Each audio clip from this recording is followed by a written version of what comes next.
इतना एक्सपेक्ट नहीं किया था। Like when we were shooting Trial by Fire also, like we knew कि हाँ एक ऑनेस्ट अप्रोच रख रहे हैं हम लोग, एक कहानी बोल रहे हैं। बट लाइक किसी को ये एक्सपेक्टेशन नहीं था कि यार ये इतना ज़्यादा सराहा जाएगा ये काम। सेम विद कोहरा, व्हेन वी वर शूटिंग कोहरा, आई रिमेम्बर कि कई बार ऐसा लग रहा था कि अच्छा ये बहुत डिफरेंट पेस है, बहुत डिफरेंट अप्रोच है, even while we shooting, writing and everything. तो बस ये था कि हाँ करते हैं, देखते हैं, आई होप कि पसंद आएगा, ऑनेस्टी के साथ करते हैं। टीवी के दौरान बीच बीच में कई बार मैं कुछ डायरेक्टर्स थे जो मेरे जिनके साथ मैं काम करना चाहता था। सिर्फ 3-4 डायरेक्टर्स थे, कश्यप, दिबाकर बनर्जी, श्रीराम राघवन, शिमित अमीन, विशाल भारद्वाज। तो ये थे सिर्फ जो मेरी लिस्ट में थे कि इनके साथ काम करना है। और वो मुझे कई बार बुरा लगता है एक्टर्स के साथ कि ऑडिशंस पे उनको बहुत ज़्यादा जज किया जाता है, ऑडिशंस पे बहुत ज़्यादा जज किया जाता है कि अरे ये नहीं वो नहीं। मतलब कि सडनली ऑडिशन पे उनसे एक्सपेक्ट किया जाता है कि पूरे के पूरे 9 रस और पूरे का पूरा ये वो beat.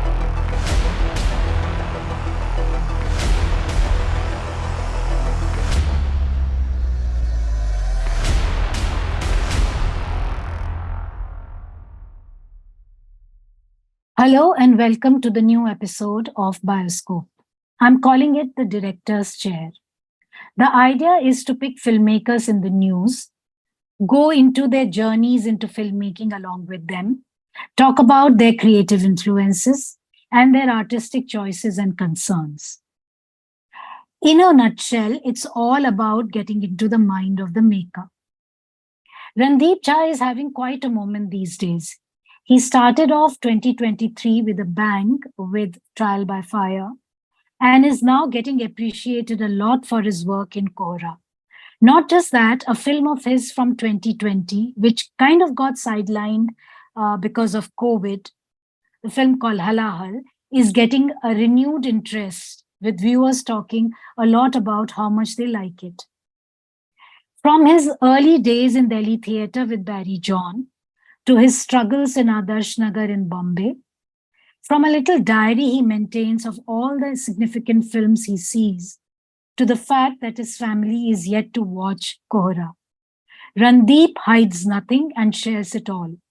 Do watch on. Hey, hi Namrata. Welcome to this show in which the effort would be to get deeper into the mind, the sensibility, the life of the filmmaker.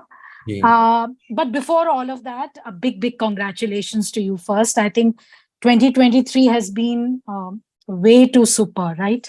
Trial by Fire, Kohra now, and I also feel that somewhere Halahal, when it first came out in 2020 because of the COVID, I thought the reactions may have been a little more muted.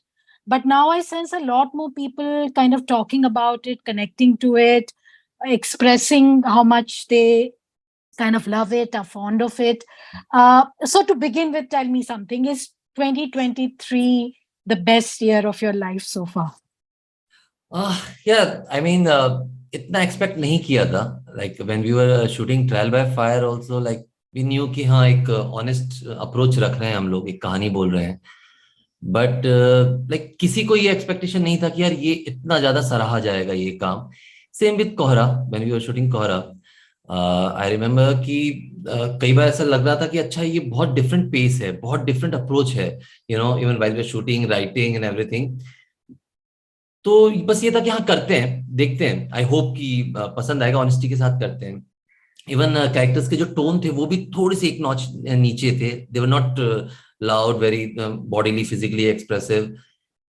And to my surprise, like हाँ work कर रहा है, ये चीजें लोगों को connect कर रही हैं वो चीजें। एंड काइंड ऑफ अप्रोच वही रहा है, like since Halahal, when I was making Halahal, even trial by fire जो मेरा ट्रैक था। I mean trial by fire मैंने को डायरेक्ट किया था प्रशांत के साथ, एंड प्रशांत का ट्रैक डिफरेंट था, मेरा ट्रैक थोड़ा सा डिफरेंट था। अप्रोच हमने डिफरेंट रखी थी सो दैट कि मोनोटोनस ना हो पूरा entire series. When you go into the second B track, आपको एक डिफरेंट रिदम फील हो।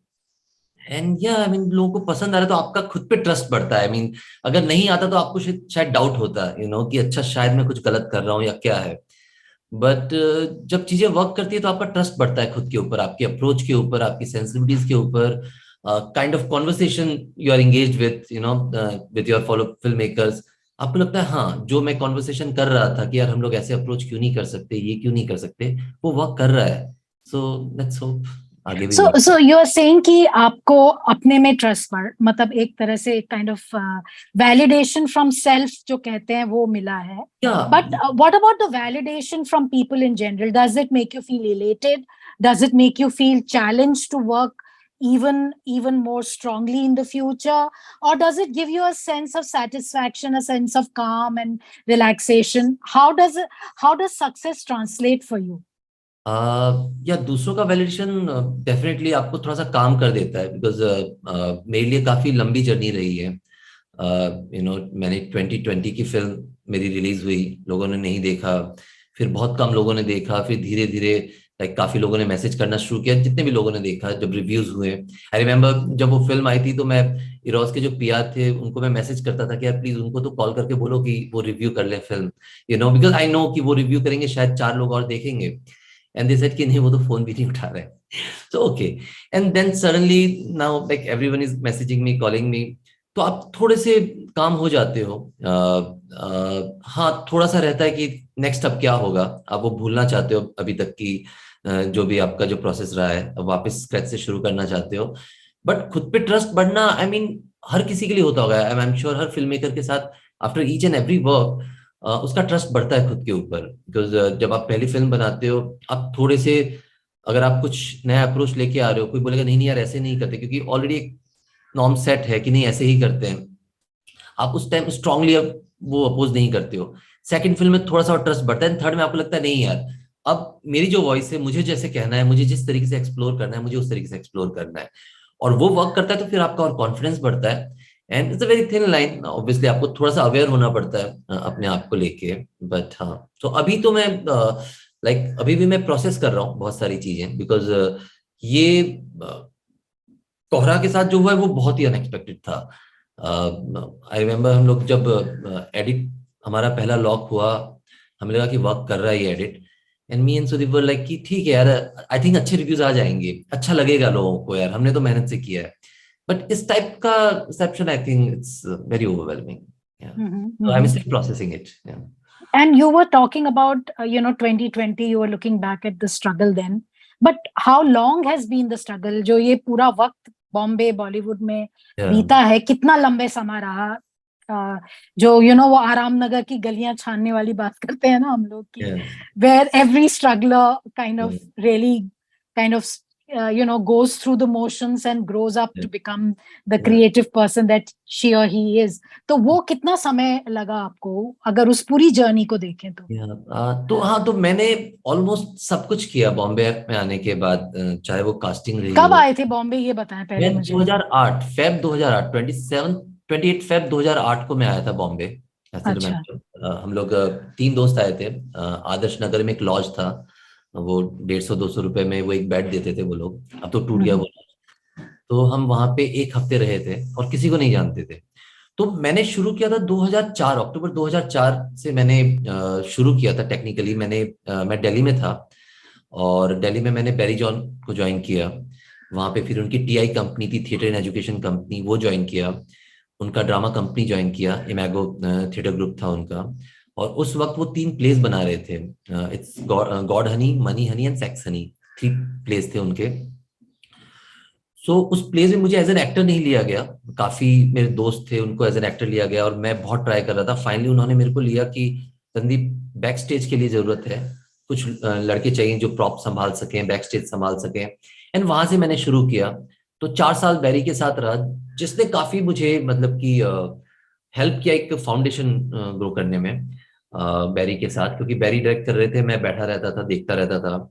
फिर मुझे छोटे छोटे रोल मिलने शुरू हुए, एंड उनके जितने भी पेपर्स होते थे, नोट्स होते थे, मेरे पास रहते थे। तो उसने एक काफी स्ट्रॉन्ग फाउंडेशन क्रिएट किया। एंड देन 2008 में मैं बॉम्बे आया। शुरू के 3 महीने तो आई मीन एकदम ब्लैंक गए, आपको कुछ पता नहीं है। 3 महीने तो सिर्फ आपको घर ढूंढने में लग गए, और घर आपको ऐसे मिलता नहीं है बिना इसके, अच्छा कौन है क्या। और वो उस वक्त जब आपके पास मोबाइल फोन और ये सब नहीं थे, इतने ये स्मार्टफोन्स, कुछ कांटेक्ट कैसे निकालना है, क्या निकालना है। बड़ी मुश्किल से एक फ्रेंड मिला जिसने कुछ रेफर किया कि वहां पे एक फ्लैट मिल रहा है महाड़ा में, वो दे देगा, मेरा नाम लेना। तो हम लोग 2000 तो 3 महीने मेरे बॉम्बे में घर ढूंढना, बस बैठे रहना, समझना, और थोड़ा सा फैसिनेशन था, पहली बार बॉम्बे आया था मैंने बॉम्बे देखा नहीं था। तो बॉम्बे आया, मुझे लगा हाँ ये है तो है, फिल्मी तो है, लाइक सड़कें छोटी, लैंप पोस्ट छोटे, ये ना, तो सब कुछ बहुत सेट जैसा लगा था मुझे। तो हम लोग बहुत घूमते थे बस में। एंड देन उसके बाद मैंने टीवी प्रोडक्शन हाउस ज्वाइन किया, because financially I was like struggling that time. मैं फैमिली को बता के आया नहीं था। तो मैंने टीवी प्रोडक्शन हाउस ज्वाइन किया एज ए इंटर्न। मुझे 4500 सैलरी मिलती थी, 6000 की सैलरी थी। वो लोग टीडीएस काट के मुझे 4500 देते थे। कुछ टाइम वहां काम किया मैंने। एंड बिफोर दैट, हाँ, मैं मनीष झा एक डायरेक्टर है जिन्होंने मातृभूमि शायद ये फिल्म बनाई थी, वो जो गुजरात पे बेस्ड एक लड़की होती है, 5 ब्रदर्स उनके साथ शादी करते हैं, उनसे मैं मिला था। और उन्होंने बोला था कि फिल्म में घुसने का स्ट्रगल बहुत लंबा है, तुम्हारे लिए बेटर होगा एक बार टीवी ज्वाइन करो। टीवी में 5-6 महीने काम करना, तुम्हें टेक्निकलिटी समझ में आ जाएगी कि क्या है कैसा है। तुमने थिएटर किया है, तुम्हें बाकी परफॉर्मिंग आर्ट्स का पता है, बट टेक्निकलिटीज पता चल जाएगी, कंटिन्यूटी क्या होती है, एक्सेस क्या होता है, कैमरा मूवमेंट क्या होता है, लेंसेज क्या होते हैं। तो उनके कहने पे फिर मैंने टीवी ज्वाइन किया। और वो फिर टीवी, आई मीन, मैंने सोच के रखा था कि 6 महीने करूंगा उसका निकल जाऊंगा, बट वो 6 महीने का 3 साल कब निकल गया मुझे पता नहीं चला। एंड बहुत फ्रस्ट्रेटिंग जॉब, मतलब टीवी में काम करना उस वक्त, जब आप तब यूनियन का इतना नहीं था, हम लोग 18-18 घंटे काम करते थे, कभी कभी 36 आवर काम किया हमने, क्योंकि एपिसोड जाने होते थे। तो आप काम कर रहे हो, काम कर रहे हो, तो बहुत बुरी हालत होती थी, और आपको पैसे बहुत कम मिलते थे। हम लोग सुबह 7 की shift, next day morning 7 o'clock हो गया, एंड देन फिर शिफ्टिंग हो रही है, एंड देन फिर वापस से हम लोग शूट कर रहे थे, तो बहुत बुरी हालत थी। तो एक दिन फिर मैं सेट से भाग गया, हम लोग फिल्म सिटी में शूट कर रहे थे, और आई थिंक लंच ब्रेक हुआ था और मैं भाग गया वहां से। और फिर उसके बाद मैंने किसी का फोन नहीं उठाया, कभी वापस नहीं गया मैं। और उस दौरान में बीच बीच में बॉम्बे आने से पहले, लाइक उस वक्त पैशन फॉर सिनेमा, पीएफसी काफी था। तो पीएफसी एक था जो मेरे लिए, जहां मैं पढ़ता था, नोट्स बनाता था, अच्छा ये किसी डायरेक्टर ने इस फिल्म के बारे में बोला है, किसी ने इस बुक के बारे में मेंशन किया है, तो वो एक काइंड ऑफ अपने आप को एजुकेट करने वाला एक फॉर्म था मेरे लिए। एंड उससे पहले दिल्ली में मैं पुष्पेंद्र सिंह जो है, एफटीआई, दैट लाजवंती डायरेक्टर, वो मेरे साथ थिएटर ग्रुप में थे। मैं उनके साथ स्कूल्स में ड्रामा पढ़ाने जाता था। तो उन्होंने काफी सिनेमा से मुझे इंट्रोड्यूस करवाया था, वो अपने घर पे लेके जाते थे पुष्पेंद्र, हम लोग दोस्त हैं काफी अच्छे। और वो मुझे फिल्म दिखाता था कि यार ये फिल्म देख, ये फिल्म देख। आई रिमेम्बर वंस, लाइक जब वो एफटीआई चला गया, तो मैंने कहा कि यार अब मुझे कौन बताएगा, तो उसने कहा नहीं, एक पॉइंट के बाद खुद ही एक्सप्लोरेशन शुरू हो जाता है खुद का, तुझे खुद पता लगने लग जाएगा कौन सी फिल्म देखनी है, कौन सा डायरेक्टर एक्सप्लोर करना है, मेरी वॉइस क्या है, and everything. So and then Bombay में पीएफसी था एक, जो मैं पढ़ता था, उसके प्रिंट आउट निकाल के, जब मैं टीवी प्रोडक्शन हाउस में था, तो मेरे पास लैपटॉप ये सब नहीं था, तो मैं प्रिंट आउट निकाल लेता था वहां पे प्रोडक्शन हाउस में, उनके पेपर्स खर्च करता था, एंड देन घर पे आके वो देखता था। तो उसने काफी मुझे इवॉल्व किया, लाइक कि कौन सी फिल्में देखनी है, कौन सी अच्छी लगती है। देन उसके बाद तो आप धीरे धीरे समझने लग जाते हो। टीवी के दौरान बीच बीच में कई बार मैं, कुछ डायरेक्टर्स थे जो मेरे, जिनके साथ मैं काम करना चाहता था, सिर्फ 3-4 डायरेक्टर्स थे, कश्यप, दिबाकर बैनर्जी, श्रीराम राघवन, शिमित अमीन, विशाल भारद्वाज। तो ये थे सिर्फ जो मेरी लिस्ट में थे कि इनके साथ काम करना है। एंड तो वो बीच बीच में चक्कर लगते रहते थे। कश्यप के ऑफिस के बाहर तो ऑलमोस्ट 3 साल चक्कर लगे हैं। मैं टीवी प्रोडक्शन बीच बीच में कई बार एक दिन का ब्रेक लेके मैं वहां खड़ा, जब वो देव डी, गैंग्स ऑफ वासेपुर और वो सब बन रही थी। बस उस दौरान नहीं हुआ। दिबाकर के यहाँ फिर मैंने, शंघाई मेरी पहली फिल्म थी टीवी छोड़ने के बाद, मेरी पहली फीचर फिल्म थी जो मैंने असिस्ट किया। एंड वो एक्सपीरियंस बहुत अच्छा था। एंड एक बार आप फिल्म कर लेते हो, दिबाकर के साथ आपने काम किया, फिर बाकी जगह आसान हो जाता है। बिकॉज आई रिमेम्बर कश्यप ने फर्स्ट डे पूछा कि क्या किया है इसे, मैंने कहा सर अभी दिबाकर की फिल्म की है, कि वो यार overqualified, you work with Dibakar, come come come. So then उसके बाद जर्नी आसान हो गई थी, बट शंघाई तक बहुत मुश्किल था। आई मीन आप अनुराग बासु को मैंने बहुत चेज किया, मैंने राकेश ओम प्रकाश मेहरा को बहुत चेज किया, मैं उनके ऑफिस के बाहर घंटों बैठा रहता था रिज्यूमे लेके, उनके चीफ से मिलना। तो डायरेक्टर्स को बहुत चेज किया काम करने के लिए कि इंटर्न मिल जाए, कुछ भी मिल जाए। वो बहुत, मतलब 3 साल लग गए। एंड दिवाकर के यहाँ भी बहुत तुक्के में हुआ था। मैं 1-2 महीने से कॉल कर रहा था कुछ कि हाँ बताते हैं उनके जो, फिर बाद में उनके चीफ आ गए, और जिस दिन मैंने कॉल किया आई थिंक उनका प्री शुरू हो गया था, और उसी दिन उनका एक एडी सडनली कुछ फैमिली प्रॉब्लम की वजह से उसने बोला कि मैं कंटिन्यू नहीं कर पाऊंगा ये फिल्म, और उनको इमीडिएटली वो एडी चाहिए था। और मैंने उसी टाइम राजेश को कॉल किया था, राजेश टिब्रेवाल उनके चीफ एडी थे, और उसने बस ये पूछा क्या किया है। मैंने बोला कि मैंने टीवी किया है इतने साल, मैं टीवी में चीफ एडी हूँ और थिएटर किया है। एंड उन्होंने कहा आ जा। उनको एक एडी चाहिए था जो कि एक्टर्स को हैंडल कर सके, और मैं थिएटर बैकग्राउंड था, 4 साल मैंने थिएटर किया था और टीवी, तो सिर्फ वो एक रीजन था, चलो ठीक है आ जाओ, हम लोग लातूर बारामती में शूट कर रहे हैं, वहां पे बहुत सारे नॉन एक्टर्स होंगे, मुझे एक बैकग्राउंड हैंडल करने के लिए बंदा चाहिए। एंड ऐसे एंट्री हुई। एंड या सो शंघाई में फिर मैं बैकग्राउंड डिजाइन करता था, सारा बैकग्राउंड जितना भी वहाँ के लोकल एक्टर्स हैं उनको मैं हैंडल करता था, और वो काफी अच्छा एक्सपीरियंस था मेरे लिए। When you took names of the directors you specifically wanted to work with, and I'm struck because you have Barry John on the one hand, you have Pushpendra, who's out and out an art house filmmaker, जिसकी मतलब बहुत खूबसूरत फिल्में बनाते हैं लेकिन बहुत ही अलग किस्म की फिल्में बनाते हैं. And then you took the names of Anurag, Dibakar, Vishal, Shriram, and am I forgetting anyone else? 5 नाम दिए थे आपने. Shimit Amin. So I'm struck by the specificity of your choices.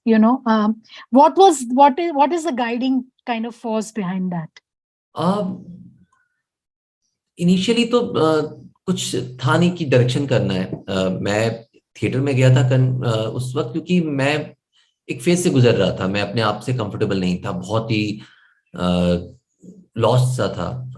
मैं बहुत चुप चुप रहता था, और तो बैरी के यहाँ थिएटर करने से थोड़ा सा मैं कंफर्टेबल होना शुरू किया मैंने, और मेरे लिए बस थिएटर था कि मैं एक्सप्लोर कर रहा हूँ। हम लोग डिवाइस प्लेस करते थे, हम लोग सब मिलके प्ले बनाते थे और फिर परफॉर्म करते थे। शाम को हमें स्टेज मिला था जहाँ पे हम लोग इम्प्रोवाइज कर सकते थे। इनफैक्ट मैं, पुष्पेंद्र और हमारे जो दोस्त थे दिल्ली के, हम लोग पार्क में जाके इम्प्रोवाइज करते थे before Pushpendra got into the FTI. तो वो अच्छा फेज था, हमें लग रहा था कि हाँ। और हम लोग फिर जब हमने फिल्म देखना शुरू किया, उसने काफी कंफर्टेबल किया, क्योंकि फिल्म के थ्रू हम लोग लाइफ और चीजों के बारे में, अपने इमोशंस के बारे में बात करने लग गए काफी।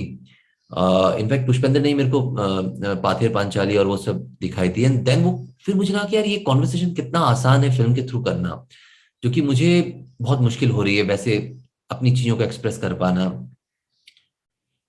एंड देन उस वक्त आई थिंक यही डायरेक्टर्स थे जो कुछ सडनली अलग कुछ कर रहे थे। दिवाकर की फिल्म हो, चाहे खोसला घोसला या ओए लक्की, कश्यप की फिल्म उस वक्त आई थिंक पहली मैंने देवडी देखी थी, उससे पहले फिल्में थोड़ी सी रुकी हुई थी, एंड शायद बाद में रिलीज हुई थी, बाकी फिल्में मैंने बाद में देखी।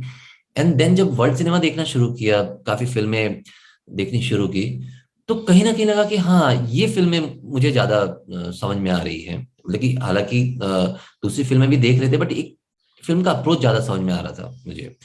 और तो यही डायरेक्टर्स थे जो उस वक्त हम लोग, हमारी जनरेशन के लोग जब आए थे बॉम्बे 2008 या 9 में, तो इन्हीं की फिल्में ज्यादा अच्छी लग रही थी, और मुझे लगा कि हाँ इनके साथ काम करना है, क्योंकि बाकी कॉन्वर्सेशन समझ में नहीं आ रहे थे सिनेमा को लेके। तो वो था थोड़ा था डीप था, वो इमर्सिव एक्सपीरियंसेस थी इन लोग की फिल्मों को देख के। आपको एक लाइक विशाल जी की फिल्में देख के मुझे सडनली लगा कि स्टेजिंग कितनी प्यारी है, हर सीन की बहुत कमाल की स्टेजिंग है, जो कि धीरे धीरे वो फॉर्म जा रहा है। कश्यप की फिल्में देख के मेरे को लगता था कि यार इस सीन का एंट्री और एग्जिट कितना कमाल है, मतलब कि कुछ तो अलग सा है ये सीन। नॉर्मली कोई भी ऐसे सोचता, बट इसने अलग तरीके से एक्सप्लोर किया इस सीन को। वो थी दिवाकर की फिल्म का ह्यूमर और उसका फ्लो मुझे बहुत कमाल लगता था, कि एक सीन से दूसरे सीन में ट्रांजिशन इतना कमाल हो रहा है, इतना कमाल हो रहा है। तो वो सब चीजें जो है काफी अट्रैक्ट कर रही थी। और इंटेलिजेंट डायरेक्टर्स हैं, आप हर कोई चाहता है इंटेलिजेंट डायरेक्टर्स के साथ काम करना, उनके साथ, एंड काम से ज्यादा उनके अराउंड रहना, उनकी कॉन्वर्सेशन में इन्वॉल्व होना। ये एक चीज मैंने इन सालों में रियलाइज किया कि मोर देन एनीथिंग प्रोसेस आपके लिए बहुत ज्यादा इंपॉर्टेंट हो जाता है, आप कौन से प्रोसेस का पार्ट थे, एंड उस प्रोसेस से आप निकलते हो। मतलब कि चाहे वो ट्रायल बाय फायर भी था, वो एक प्रोसेस था जिस प्रोसेस से हम लोग निकल रहे थे, बट ट्रायल बाय फायर के दौरान सोमू डीओपी है, प्रशांत डायरेक्ट कर रहे हैं, मोनिका आर्ट हैंडल कर रही है, और जो कॉन्वर्सेशंस हो रही हैं आपकी उनके बीच, या सोमू के साथ जो कॉन्वर्सेशन हो रही है, आप उससे इवॉल्व करते हो, उन कॉन्वर्सेशन से आप थोड़ा सा ग्रो करते हो। बाकी तो आप वही करते हो जो पता है हो रहा है, पर कॉन्वर्सेशन आपको थोड़ा सा एक नॉच और आगे लेके जाता है। तो वो मेरे लिए बहुत इंपॉर्टेंट होता था। सो इसीलिए ये डायरेक्टर्स थे जो मुझे लग रहा था कि हाँ, मैं शायद सुनना पसंद करूंगा इनकी बातें। Yeah. In fact, you anticipated my next question because filmmakers जिनके साथ आप काम कर चुके हैं, influences from them apart, I also sense that creative collaboration is also of supreme importance. And you Yes. took the name Prashant का नाम लिया आपने. I think Zishan wrote Halahal, right, for Yes. you, Yeah. and then I find Barun kind of now in your orbit, so to speak. और सुदीप ने लिखा है, co-written Yeah. कोहरा. तो ये जो सिनर्जी होती है उसमें you spoke about the process of growth. So ये सिनर्जी जो होती है, I wanted to know a bit more कि कहीं पे कॉन्फ्लिक्ट्स भी आते हैं उसमें, या it's always a kind of a coordinated exercise through which a film or a series evolves. तो या कॉन्फ्लिक्ट बहुत छोटी जगहों पे आते हैं, ऐसे कॉन्फ्लिक्ट आते हैं जो आप उसको अवॉइड कर सकते हो। थोड़े बहुत छोटे मोटे आते हैं, बट अदरवाइज जैसे मैं जितने ये लोग हैं जिनको मैं जानता हूँ, जिनके साथ मैंने काम किया है, मुझे पता है कि वो भी फ्रिक्शन पसंद नहीं करते हैं। तो होता क्या कि जैसे मान लो अगर मैं कह रहा हूँ कि मुझे इस तरीके से अप्रोच करना है, बट सडनली एकदम काउंटर वाकई नहीं नहीं ये वर्क नहीं करेगा, ऐसे करते हैं, एंड मुझे पता है कि मैं एक पॉइंट के बाद ज्यादा आर्गुमेंट नहीं कर पाऊंगा, क्योंकि मेरे लिए ऐसा है कि अगर चीजें अगर समझ में आ रही है तो समझ में आ रही है, अगर नहीं आ रही तो बहुत मुश्किल है समझाना। तो वैसे वाली चीज है कि आपने अगर फिल्म डायरेक्ट की है, कोई सीन डायरेक्ट किया है, बट आपको अगर एक पर्टिकुलर चीज नहीं दिख रही है, तो मैं कितना भी समझाऊं, फिर वो आपकी अप्रोच, आपकी सेंसिटिविटी नहीं, मुश्किल है। अगर मैंने तो मतलब कि सीन पूरा डिजाइन करके उसको एग्जीक्यूट करके, म्यूजिक, साउंड, वाउंड, उसकी अप्रोच, उसकी सेंसिटिविटीज क्या है, उसके बाद भी अगर समझ में नहीं आ रहा है, सेम जब मैं अगर एक्सप्लेन कर रहा हूँ आपको, अगर नहीं समझ में आ रहा तो फिर बहुत मुश्किल है। तो इसीलिए आपको चाहिए होते हैं जो समझे आपकी बात, आप मतलब कि वो नहीं तो फिर वो बात बहुत मुश्किल है। फिर एक पॉइंट के बाद होता क्या है कि आप जज करने लग जाते हो कि यार ये तो हर बात पे मतलब कि मेरी काउंटर आर्गुमेंट हो रहा है, चीजें हो रही है, तो और वो आपको सेंस हो जाता है फर्स्ट 2 मीटिंग्स में ही। जिनके साथ मैंने काम किया सिर्फ कॉन्वर्सेशन होती थी कि फिल्म के बारे में, कौन लाइक सुदीप ने हलाहल जब देखी थी, तो सुदीप पहले इंसान थे जिन्होंने मेरे को मैसेज किया था। थर्ड डे सुदीप ने मेरे को मैसेज किया कि hi Randeep, I am Sudip Sharma, I am a writer, and मैंने आपकी फिल्म देखी है, एंड स्लो बर्न मुझे फर्स्ट टाइम पता चला कि ओके ये जो अप्रोच है ये स्लो बर्न है। क्योंकि मैं जो पेस है कहानी का, जो सुर है, मैं उसको उसके साथ, अगर वो डिफरेंट होता तो डिफरेंट अप्रोच करता, बट जॉनरा मेरे लिए वो नहीं है कि अच्छा ये तो ऐसे ही होना चाहिए। तो उन्होंने मेरे को बोला कि इतनी कमाल की स्लो बर्न मैंने पहली बार देखा, ये वो। एंड तो मैंने नीरज को मैंने कहा कि नीरज ये सुदीप शर्मा लाइक उड़ता पंजाब पता लो के राइटर, इधर गया है, is the same one. Then मैंने उनको रिप्लाई किया, और उसके बाद हमारा कोई कॉन्वर्सेशन नहीं हुआ 2 साल तक। फिर ट्रायल बाय फायर में शूट कर रहा था, तब उन्होंने मेरे को वापस मैसेज किया कि रणदीप अगर आप फ्री हो तो मुझे कुछ भेजना है, आप पढ़ो या फिर हम लोग मिलते हैं। मैंने कहा ठीक है, मैं इस हफ्ते शूट कर रहा हूँ, आप भेजिए, नेक्स्ट वीक में डेफिनेटली पढ़ता हूँ। उन्होंने स्क्रिप्ट भेजी। उस टाइम एक पायलट था और बीट्स थे बाकी के, तो मैंने पढ़ा, और फिर हम लोग पहली बार मिले। हम लोग एक दूसरे को जानते भी नहीं थे। इनफैक्ट सेम ऑफिस में काम किया है, वो उड़ता पंजाब कर रहे थे, मैं कश्यप के साथ काम, कभी हम लोग मिले नहीं।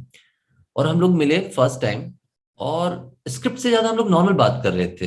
वो एक सडनली सुर मिल गया, हम लोग 5-6 घंटे बैठे रहे, बात कर रहे हैं लाइफ के बारे में, सिनेमा के बारे में। उन्होंने सडनली बताया कि मैंने अभी ये फिल्म देखी। मैंने कहा हाँ मैंने भी देखी, बहुत अच्छा था, अच्छा उसमें वो कितना प्यारा किया था, अच्छा वो आजकल।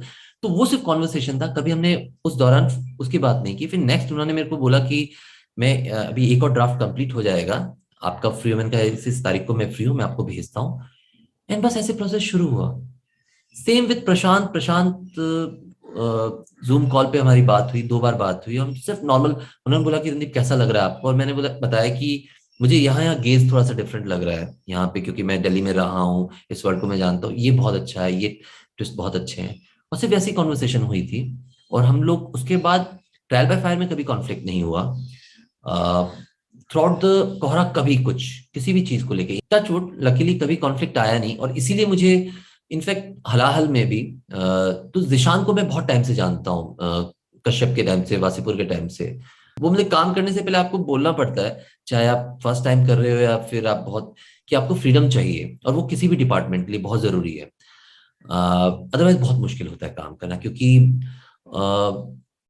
हो सकता है कोई और अलग अप्रोच से करे जो कि बेस्ट अप्रोच हो, बट वो उसके लिए है, आप नहीं कर सकते, क्योंकि किसी और का वो मुश्किल हो जाएगा एग्जीक्यूट करना। तो मेरे लिए होता है कि मुझे फ्रीडम फुल चाहिए, यू नो, वो मैं ओन करूंगा उस मिस्टेक को अगर होगा तो। उससे पहले कॉन्वर्सेशंस हो सकती है, यू नो, वर्ल्ड की, हो सकता है मैं कुछ मिस कर रहा हूँ या कुछ वर्ल्ड है, जितना भी इंफॉर्मेशन है मैं गैदर कर सकता हूँ वो मैं कर रहा हूँ।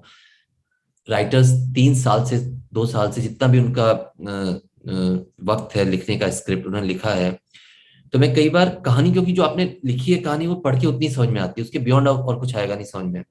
फिर आपको कॉन्वर्सेशंस करने पड़ते हैं राइटर्स के साथ, वो कॉन्वर्सेशन बियॉन्ड राइटिंग जाती है, और उससे आपको काफी कुछ समझ में आता है कि अच्छा ये राइटिंग अगर इस लेवल पे पहुंचा है या ये सीन यहाँ पे पहुंचा है, तो उसके पीछे की जर्नी ये रही है, काफी कुछ रहा है। एंड वो आपको एक धीरे धीरे धीरे धीरे एक वर्ल्ड आपके दिमाग में क्रिएट करता है। एंड एंड देन फिर वो स्क्रिप्ट से जो वो विजुअल नॉवेल वाला जो ट्रांजिशन है, वो उसके लिए फिर आपको टाइम चाहिए, फिर अपने साथ स्पेंड करना पड़ता है आपको, और उसके लिए आपको बहुत फ्रीडम चाहिए होता है। जैसे आप कह रहे हैं, मेरा भी मानना है कि शायद creativity flourishes best when there is a certain sense of harmony, you know. Yeah. Though there are many people who would have a contrarian point of view, but मुझे यही लगता है।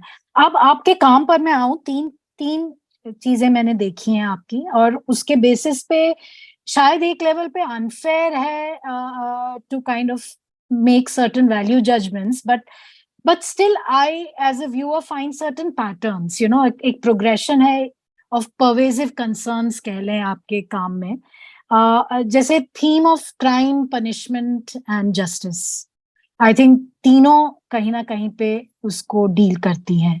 I also sense you know, this grieving parents as figures in the three, and you know, कोहरा में dysfunctional families भी दिखाया गया है। I also find you know, a deeper sense of, you know, complex, perhaps darker characters than, you know, than one would be used to. So I mean, and a certain kind of, अगर देखा जाए तो, you know, moral opaqueness है, you know, in the sense that you are looking at, चाहे आप corrupt cops को देख रहे हैं या एक सिस्टमिक फेलियर को देख रहे हैं, you are also dealing with a certain opaqueness of morality, you know. तो I mean, is it something which has happened by chance, or is it something that interests you as an individual, challenges you as a professional? How does one see these thematic linkages? मैंने ज्यादा इतना भी सोचा नहीं है कि क्यों क्या, बट फर्स्ट ये कहानियां जितनी भी आई थी सब किसी और ने लिखी थी। हलाहल हो चाहे ट्रायल बाय फायर हो, ट्रायल बाय फायर में दो प्रशांत, क्योंकि प्रशांत और वो लिख रहे थे, तो बट प्रशांत ने मेरे को बोला था कि आप इस वर्ल्ड को कैसे देखते हो। तो रादर देन स्टोरी, क्योंकि स्टोरी के साथ मैं छेड़छाड़ नहीं करता हूँ, कभी भी नहीं करता स्टोरी, और मैं नॉर्मली सीन्स और सीन्स की जो डेमोग्राफी होती है, सीन का जो थोड़ा सा डिजाइन होता है वो सब के साथ, और कैरेक्टर्स का बिहेवियर वो मैं चेंज करता हूँ थोड़ा बहुत अपने हिसाब से। बट कहानियां कहीं और से आई थी, वर्ल्ड किसी और का था। मैंने हलाहल वाला वर्ल्ड नहीं देखा है, मैंने ट्रायल बाय फायर वाला तो एनीवेज हम सब जानते हैं, हमारे सराउंडिंग में है, न्यूज पढ़ते रहते हैं। पंजाब वाला वर्ल्ड भी मेरे लिए थोड़ा सा अनछुआ सा था। बट आई थिंक मैंने एक जो चीज बैरी के वक्त, आई थिंक क्योंकि मैं अभी लास्ट बैरी से मिला था, हम लोग बैरी ने मेरे को बुलाया था अपने ड्रामा स्कूल में, और उनसे बात करते हुए मेरे को रियलाइज हुआ कि मे बी शायद वो एक चीज वहां से आई है, क्योंकि बैरी अक्सर नॉन जजमेंटल अप्रोच के लिए बोलते रहते थे कि जज नहीं करना है आपको, कैरेक्टर को जज नहीं करना है, आपको कितना ही पता है किसी और की और का ट्रुथ, सिचुएशन को आप जज कर सकते हो, ठीक है, या फिर अलग तरीके से अप्रोच कर सकते हो, बट कोशिश रहता है कि नॉन जजमेंटल। और हम लोग जितनी भी कहानी बोल रहे हैं वो हार्डकोर क्रिमिनल्स या उनकी कहानी नहीं बोल रहे हैं, जो कि एक सिविल सोसाइटी में एक नॉर्म्स के उधर है कि नहीं, ऐसा तो नहीं हो सकता कि कोई मास मर्डरर है और कह रहा है कि नहीं नहीं इसको जज नहीं करना, ऐसा नहीं हो सकता, एक बाउंड्री तो है, ठीक है, उस बाउंड्री के उस तरफ लोग हैं तो हमें पता है कि वो लॉ के अगेंस्ट जा रहे हैं, वो सारी चीजें हैं उनको, और या फिर जो भी है ह्यूमन मोरालिटी के अगेंस्ट जा रहे हैं, आप उनको जज करोगे। बट हम लोग जितनी कहानियां बोल रहे हैं वो एक नॉर्मल लोगों की कहानियां हैं, अ, जो कहीं ना कहीं किसी सिचुएशन से पैदा हुए हैं, जैसे कोहरा में वो सारे के सारे वो सब के सब प्रोडक्ट बाय प्रोडक्ट हैं उस वर्ल्ड के, उस टॉक्सिक वर्ल्ड के, वहां से आ रहे हैं। लाइक बलबीर की जो जर्नी जा रही है वही निम्रत धीरे धीरे शेप हो रही है, और कल को जब गोलू उनका जो पोता है बड़ा होगा तो आप थोड़ा सा फील कर सकते हो कि यार ये लोग कैसे शेप होने वाले हैं। तो हम लोग उनकी कहानी बोल रहे, तो वहां कहीं ना कहीं आपको थोड़ी सी एम्पैथी रखनी होती है, maybe as a human में पता नहीं शायद सेंसिटिव हूँ। I sense that in Kohora, as you know, like what you're saying, a certain sense of loss. And when you talk about Punjab, not being your reality, but it's a Punjab unlike what we see. It's not a celebration of the macho or the typical Punjabi humor या jokes नहीं है. It's a Punjab which is dealing with guns. It's a Punjab dealing with drugs. It's a Punjab dealing with patriarchy, where the perpetrators could be the victims themselves. और उसके साथ साथ आपने जो शुरू के एपिसोड्स में ह्यूमर भी लाए हैं, पंक्चर किया है. It's a very complex notion of Punjab. तो and you coming from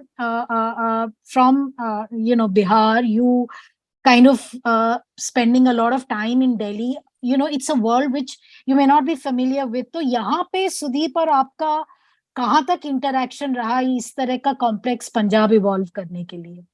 pre में हम लोग बहुत बातें करते थे, मतलब मुझे भी जिस तरह की फिल्में पसंद है, जिस तरह का वर्ल्ड एक्सप्लोर करना अच्छा लगता है, सेम उनको भी, कि हाँ इतना हम लोग ज्यादा ऑथेंटिसिटी के साथ मैनिपुलेशन नहीं करेंगे।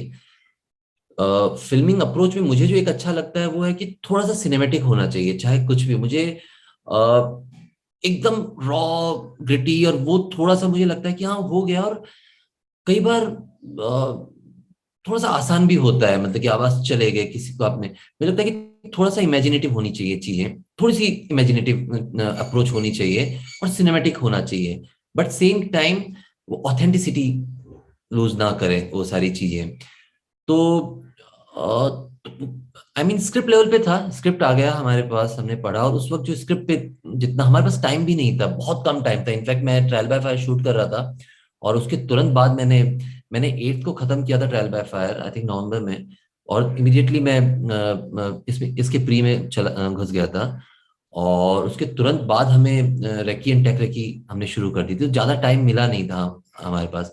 तो स्क्रिप्ट लेवल पे जितना कॉन्वर्सेशन होता था, शूट के दौरान नहीं। शूट के दौरान बस कभी कभी अगर मैं कुछ अगर कभी टाइम नहीं है हमारे पास और मुझे अभी सीन जल्दी करना है, वो बहुत होता है कि मैंने एक बहुत ही इलेबोरेटेड सा डिजाइन सोचा है बट अब टाइम नहीं है मेरे पास, तो वो कई बार कॉन्वर्सेशन होता है कि कितना इंपॉर्टेंट है ये सीन, क्या बहुत ज्यादा इंपॉर्टेंट है, या सिर्फ इस सीन का सिर्फ एक ये शॉट ले लें, आई थिंक कन्वे हो जाएगा, तो वो कॉन्वर्सेशन आपको हेल्प करता है। But again, a very interesting thing which kind of struck me when you talked about the authenticity and yet a cinematic kind of approach. There is also a cinema, and particularly very well entrenched in India, which is a cinema of fantasy. When I mean, when I've kind of gone through your work, I've been struck by this authenticity that you're talking of. But I was also wondering, I mean, चाहे वो व्यापम की reality हो या पंजाब का patriarchy हो, but can one expect an out and out fantasy from you as well, or no? नहीं, in fact मेरी जो पहली फिल्म थी जो मैं पिछले 2-3 साल से बनाने की कोशिश कर रहा हूँ, मैंने पिच किया, फाइनली अब शायद देखते हैं। वो आउट एंड आउट कॉमेडी है, वो मतलब कि फुल चेस ड्रामा है, कॉमेडी है, थोड़ा सा हाइपर रियलिटी है, वो कहीं से भी ऐसा नहीं है। तो बट इस तरह की कहानियों में मुझे लगा कि ये अप्रोच हो सकता है, बट लाइक व्हेन आई से सिनेमैटिक, लोगों को लग रहा है कि अच्छा बहुत ऑथेंटिक है, रियल है, but if you break scenes, वो बहुत रियल सीन्स नहीं है, वो थोड़े से ड्रामेटाइज वर्जन है सीन्स के। लाइक जिस तरीके से बलबीर एंटर करता है कैफे के अंदर कॉन्वर्सेशन करने के लिए वीरा के साथ, और वीरा से इंटरोगेट कर रहा है वो, या फिर अमेरिकन कैफे जो है, वो पूरा का पूरा, वो थोड़ा सा आइडिया वेस्ट फिल्म का आइडिया था कि अच्छा एक अमेरिकन कैफे होगा, ग्लास होगा, जो कि हम लोग अमेरिकन फिल्म्स में देखते हैं और उसको एक्सप्लोर करते हैं। बट पंजाब की रियलिटी में वो, आप मतलब कि पंजाब की रियलिटी और आपका जो इमेजिनेशन है, वो एक मर्ज करता है कहीं ना कहीं कि अच्छा ये अमेरिकन कैफे अगर मैं पंजाब में रखूंगा कोई माइंड नहीं करेगा, और पंजाब में अगर कॉप ऐसे वॉक करके आएगा और धीरे धीरे मैसेज आऊंगा, कोई माइंड नहीं करेगा। इतनी मैं लिबर्टी ले सकता हूँ। एक आप अपने कैरेक्टर्स को there's a certain sense of, I won't say atonement, I don't think salvation hai so much as for matlab, you allow them to carry on the business of their lives, living with, and that itself somewhere becomes like a kind of punishment, to live with your crime, in the life to come. Was that part also somewhere kind of Kislovskian in your mind, वो influence कहीं hang कर रही थी?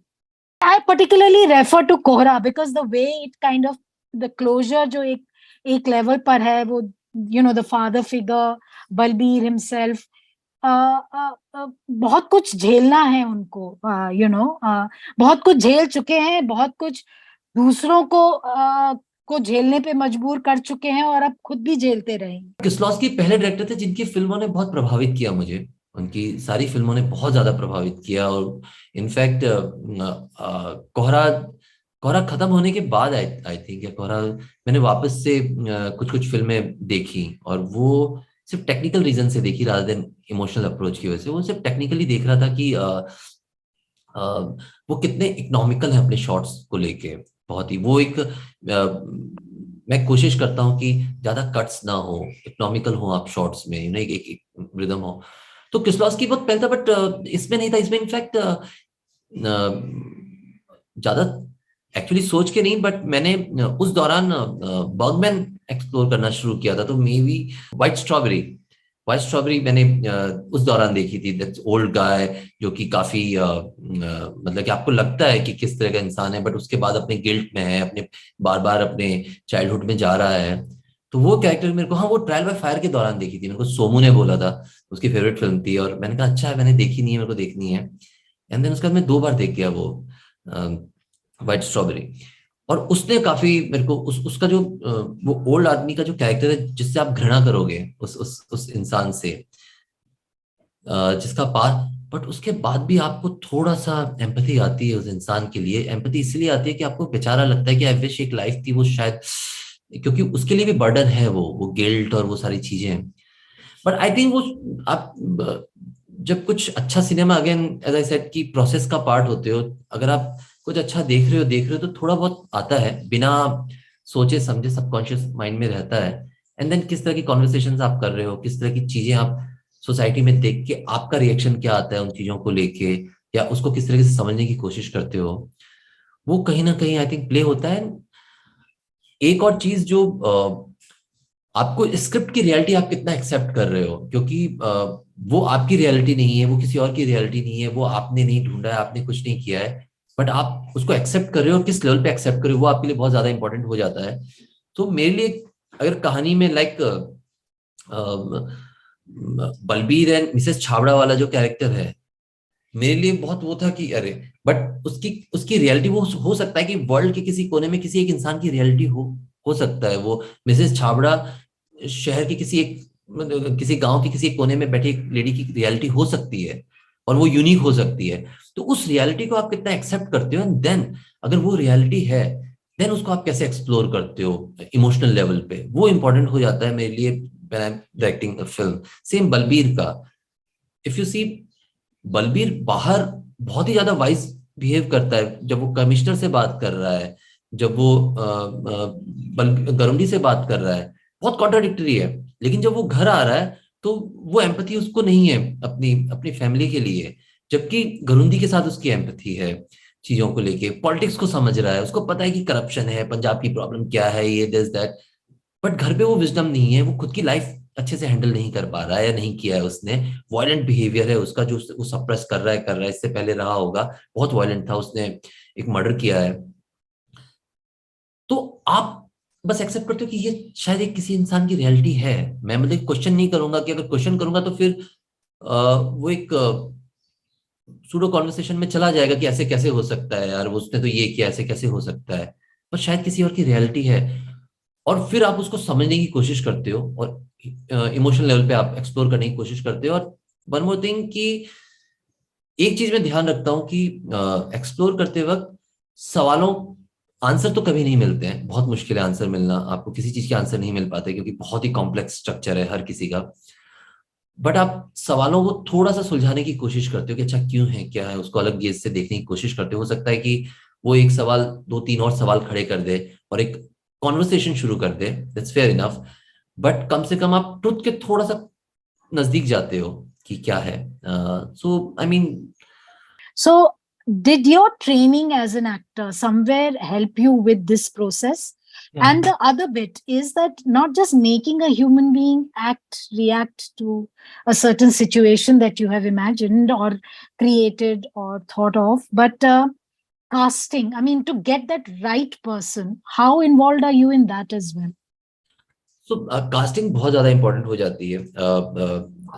I mean casting में through the कोहरा, सुदीप और मैं, हम दोनों इन्वॉल्व थे। कई बार मैं बहुत बिजी रहता था अगर सीन कर रहे हैं बैक टू बैक और ऑप्शंस आ रहे हैं। बहुत सारी कास्टिंग लास्ट मोमेंट पे भी हुई है। जो निकिता ग्रोवर थी हमारी कास्टिंग डायरेक्टर, वो बहुत सारे और वो कई बार किसी से मैं और ऑप्शन दे रही हूँ, मैं और ऑप्शन दे रही हूँ। तो कई बार सुदीप देखते थे, वो कुछ शॉर्टलिस्ट कर देते थे, फिर हम लोग बैठते थे कि कौन अच्छा लग रहा है। मैं कास्टिंग के वक्त फेसेस सबसे पहले मुझे अपील करता है कि चेहरा कितना अपीलिंग है, कितना प्रभावशाली है, कितना एक्सप्रेसिव है, खासकर तब जब वो कुछ नहीं कह रहा है, जब वो कुछ नहीं बोल रहा है। बट उसके अलावा काफी इमर्सिव वैसा प्रोसेस है कि आप धीरे धीरे, परफॉर्मेंस है ना, धीरे धीरे धीरे इवॉल्व होती है कैरेक्टर्स के साथ, मूड के साथ, और एक पॉइंट के बाद एक्टर्स परफॉर्म करना बंद कर देते हैं, वो just be in the moment वाला फेज आ जाता है उनके साथ, और वो प्रोसेस का पार्ट होता है। और वो कोई भी एक्टर हो, वो धीरे धीरे अगर आप उस प्रोसेस को फॉलो कर रहे हो, धीरे धीरे वो आ जाते हैं, वो बन जाते हैं उस मतलब कई एक्टर्स इतने वल्नरेबल आपको फील होंगे ऑफ कैमरा। और लाइक सतनाम, मतलब कि जब मैं इनफैक्ट, सुदीप ने बोला कि आप मिले, मैं कहा नहीं नहीं नहीं मिलना है, मैंने ऑडिशन देखा है, चेहरा बहुत अच्छा है, थोड़ी सी अलग कास्टिंग है क्योंकि पंजाब पुलिस, जबकि वो लड़की, तो मैंने कहा मुझे नहीं मिलना है, मुझे जानना नहीं है रियल लाइफ में वो कैसी है, सीधा सेट पे मिलते हैं। और वर्कशॉप होती थी, पुष्पेंद्र ने ही वर्कशॉप ली थी इसकी, तो पुष्पेंद्र को बोला हुआ था कि किसी को भी कैरेक्टराइजेशन मत करवाना प्लीज, किसी को भी सुर मत, सिर्फ और सिर्फ एक दूसरे के साथ कंफर्टेबल हो जाए। और वो मुझे कई बार बुरा लगता है एक्टर्स के साथ कि ऑडिशंस पे उनको बहुत ज्यादा जज किया जाता है, ऑडिशंस पे बहुत ज्यादा जज किया जाता है कि अरे ये नहीं वो नहीं, मतलब कि सडनली ऑडिशन पे उनसे एक्सपेक्ट किया जाता है कि पूरे के पूरे 9 रस और पूरे का पूरा ये वो बीट। मुझे याद है, मैं एक बार जब बॉम्बे नया नया आया था, तक मैं ऑडिशन के लिए गया था, तो रघुवीर यादव ऑडिशन ले रहे थे। रघुवीर यादव, वो आई थिंक दिल्ली 6 या किसी का था, मैं भूल रहा हूँ। तो रघुवीर यादव ने ऐसे पेपर्स पकड़ाए कि एक बार रीड करो। तो मेरे एक दोस्त थे, उन्होंने बोला कि सर परफॉर्म करके करना है, कौन सा सुर, कैसे सर, कैरेक्टर क्या। तो उन्होंने बोला कि बेटा अभी सिर्फ पढ़ लो, ठीक है, मुझे सिर्फ आपकी आवाज सुननी है, एक्टिंग तो एक प्रोसेस है, वो बहुत बाद में आती है वो अभी नहीं आएगी। और वो है, थिएटर में हम लोग प्लेस करते थे, 1 महीने तक कर रहे हैं कर रहे हैं कर रहे हैं, और आप एक सुर हिट करते थे एकदम से। ऑडिशन में सडनली कि यार वही सुर हिट कर दे, वही चीजें हो जाए, वो बहुत एक्सपेक्ट किया जाता है। तो मैं तो सिर्फ चेहरा देखता हूँ, एक्सप्रेसिव है और कॉन्फिडेंट है एक्टर, आखिरी सवाल जो करना चाह रही थी आपसे रणदीप, वो है something which all of us are talking about, and I mean, about this world that you create, whether वो banal bureaucracy दिखाएं आप trial by fire में, and Neelam Krishnamurti fighting against it, या आप this hazy world जो कहा जाए, कोहरा पंजाब का, जिसके पीछे बहुत कुछ हो रहा है, बहुत कुछ छुपा हुआ है, या आप गाजियाबाद दिखाएं, and there is also a certain vibe to that world, a certain urgency that Krishnamurti feels to kind of get that justice she wants. Uske completely different is a very brooding, kind of disconcerting air that you feel in Kohra. मैं ये जानना चाह रही थी, how do you create this vibe, this world? I mean, it is in writing, it is in acting, but as a director, how do you kind of pitch in with creating this? तो writing obviously बहुत बड़ा part होता है. Writing आपको एक pitch देता है कि हाँ ये वर्ल्ड है जो आपको विजुअली सोचना है, उसको क्रिएट करना है. तो काफी कुछ राइटिंग से आता है. एक जो चीज है, जो वो ह्यूमन बिहेवियर, वो चीजें कैसे प्लेस होगी, तो बहुत कॉम्प्लेक्स है. मतलब कि उसको समझा पाना भी थोड़ा सा मुश्किल है कि क्यों क्या कैसे होता है. एक चीज है, मैं इमेजेस काफी टाइम तक सोचता रहता हूँ. अगर कोई सीन आता है, कई बार क्या होता है कि आपने इतना कुछ कचरा भी देखा हुआ होता है, चीजें तो कई बार अच्छी चीज भी है ना, उसकी इमेज जो आपको बहुत वो आने लग जाती है. इनफैक्ट अभी मैं एक स्क्रिप्ट पढ़ रहा था, तो उसके सारे विजुअल्स जो है वो बहुत ही फिल्मी आ रहे थे. और मैंने कहा नहीं है, ये राइटिंग अच्छी है, विजुअल्स फिल्मी आ रहे हैं, क्योंकि इस टाइप की चीजें बहुत ही फिल्मी तरीके से की गई है. कि कॉप ने ये किया वो किया, मैंने कहा कुछ अलग है इसका. एंड वो मैं इमेज सोचता रहता हूँ तब तक, जब तक ये करेक्ट इमेज नहीं आ जाती है दिमाग में. ये जब बनेगी तब बनेगी, जब ये चीजें विजुअली आएंगी तब आएंगी. और सो है, आई मीन वो प्रोसेस का पार्ट है, थोड़ा सा मुश्किल है. आई मीन मुझे टाइम चाहिए होगा सोच के बताना क्यों क्या कैसे. और वो हम अपने अगले कॉन्वर्सेशन के लिए रखते हैं, जब हाँ, आपका मुझे भी नेक्स्ट सीरीज या फिल्म बन के तैयार हो. And you were saying, we started the conversation by you saying that you're feeling trust in yourself, you are more confident of your craft, and so we are also kind of really looking forward to what comes next from you. What are you working on? Let's end on that note, to know what is happening, what is coming next. तो confident तो मैं हमेशा से था, to be honest. मैं कभी I mean जब मैं पहली शॉर्ट फिल्म बना रहा था, मैं कॉन्फिडेंट था. हलाल बनाया तब भी बहुत कॉन्फिडेंट था अपनी चीजों को लेके, क्राफ्ट को लेके. बट एक जो पॉइंट आता कि अपनी बात कितना पुश करना है, अपनी अपनी चीजें. जैसे हलाल में तो बहुत इजी था. हलाल में मतलब कि क्योंकि जिशान ने बोला कि जैसे करना है वैसे कर, कोई तेरे को कुछ नहीं बोलेगा. एंड विजुअल मीडियम इतना मुश्किल है ना, क्योंकि किसी को बता पाना कि मैं विजुअली ऐसे सोच रहा हूँ, सबसे ज्यादा टफ है. आप नहीं बता सकते, इम्पॉसिबल है. कि आप कितना भी लिख दो, कितना भी उसको वो कर दो, उसको कोई और कुछ अलग अलग तरीके से विजुअली लेगा. लेकिन जब बन जाता है तो लोगों को लगता है ओह अच्छा ऐसा था. तो वो है. तो उस सेंस में मैं काफी कॉन्फिडेंट था. नई चीजों को ट्राई करना, वो एक थोड़ा सा आपका ट्रस्ट और बढ़ता है. जो कि कोहरा में जो मैंने किया, वो इससे पहले मैंने ट्रायल बाय फायर या हलाल में नहीं किया था. कोहरा में मैंने लॉन्ग शॉट्स डिजाइन किए हैं, इकोनॉमिकल और ज्यादा हुआ हूं मैं शॉट्स को लेके, बीट्स को लेके. बहुत ही बीट्स मैंने लॉक किए थे इसमें, कि इस बीट पे ये मुड़ेगा, इस बीट पे ये होगा. और वो वर्क कर रहा है, क्योंकि मुझे भी देख के लगा कि हाँ ये वर्क कर रहा है. वो सारी चीजें हैं. अभी एक फीचर फिल्म है जो कि अगेन कॉमेडी है, आउट एंड आउट कॉमेडी है. कॉमेडी बोलूं, आई मीन थीम थोड़ा सा बहुत ही ह्यूमनिस्ट एंगल है उसके अंदर, जैसे ग्रैंड बुडापेस्ट में है. बट उसका सुर बहुत डिफरेंट है, बहुत कॉमिकल है, थोड़ा सा ग्रैंड है. एक सीरीज है जो कि मुझे बहुत टाइम से शेक्सपियरियन वर्ल्ड एक्सप्लोर करने का बहुत मन है, अपने तरीके का. विशाल जी ने किया है बहुत कमाल तरीके से, उनका एक अलग है. मुझे एक कहानी है जिसको मुझे शेक्सपियरियन, उस शेक्सपियरियन वर्ल्ड को अपने गांव में सेट करके, कॉमन मैन की लाइफ में, रादर देन और उसको एक्सप्लोर करना है, ह्यूमन बिहेवियर को। वो एक सीरीज है जिसपे हम लोग काम कर रहे हैं काफी टाइम से, वो है।